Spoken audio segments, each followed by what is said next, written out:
Ang mabuting balita ng Panginoon ayon kay San Mateo. At isinama nila si Jesus sa isang lugar na tinatawag na Getsemani.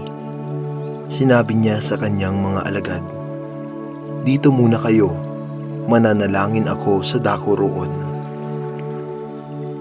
Ngunit isinama niya si Pedro at ang dalawang anak ni Zebedeo at nagsimulang mabagabag at maghirap ang kanyang kalooban. Sinabi niya sa kanila, "Ang puso ko'y tigib ng hapis na halos ikamatay ko.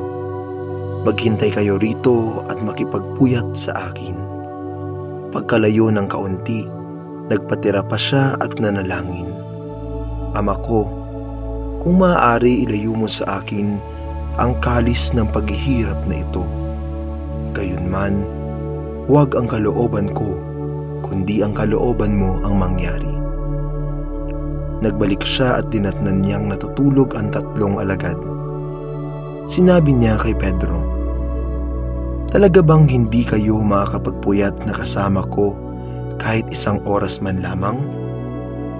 Magpuyat kayo at manalangin upang huwag kayong madaig ng tukso. Ang espiritu'y nakahanda, ngunit mahina ang laman."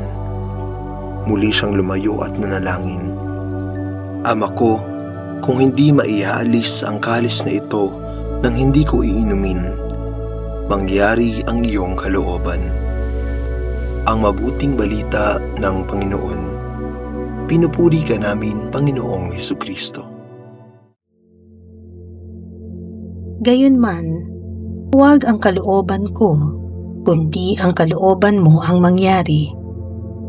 Inaanyayahan tayo ng mga pagbasa na pagnilayan si Jesus bilang ating dakilang pari, ang siyang nag-aalay ng sarili bilang haing ganap para sa ating kaligtasan. Sa Genesis, nakikita natin ang kahandaan ni Abraham na ialay ang kanyang pinakamamahal na anak na si Isaac bilang pagsunod sa Diyos. Ipinahihiwatig ng tagpong ito si Jesus, ang tunay na kordero ng Diyos, na kusang loob na maghahandog ng sarili. Ngunit di tulad ni Isaac na nailigtas ng isang anghel, hindi iniligtas si Jesus. Pinasan niya ang krus hanggang Kalbaryo at inialay ang kanyang buhay para sa atin. Lalong ipinaiigting ng Salmo 39 ang sakripisyong ito. "Handa akong narito upang sundin ang loob mo." Si Jesus na ating dakilang pari ay hindi nag-alay ng susunuging handog, bagkus inihandog niya ang kanyang sariling buhay bilang haing kalugod-lugod.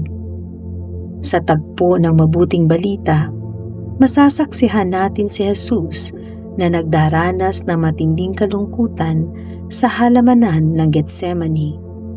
Sa kanyang pananalangin, ganap na niyapos ni Jesus ang kanyang pagkapari, namamagitan para sa sangkatauhan at handang mag-alay ng sariling buhay para sa ating mga kasalanan. Bilang mga tagasunod ni Kristo, inaanyayahan tayong tumulad sa kanyang pagtalima at pag-ibig na handang ialay ang lahat. Paanong maipapakita ang pagtitiwala mo kay Jesus na ating dakilang pari?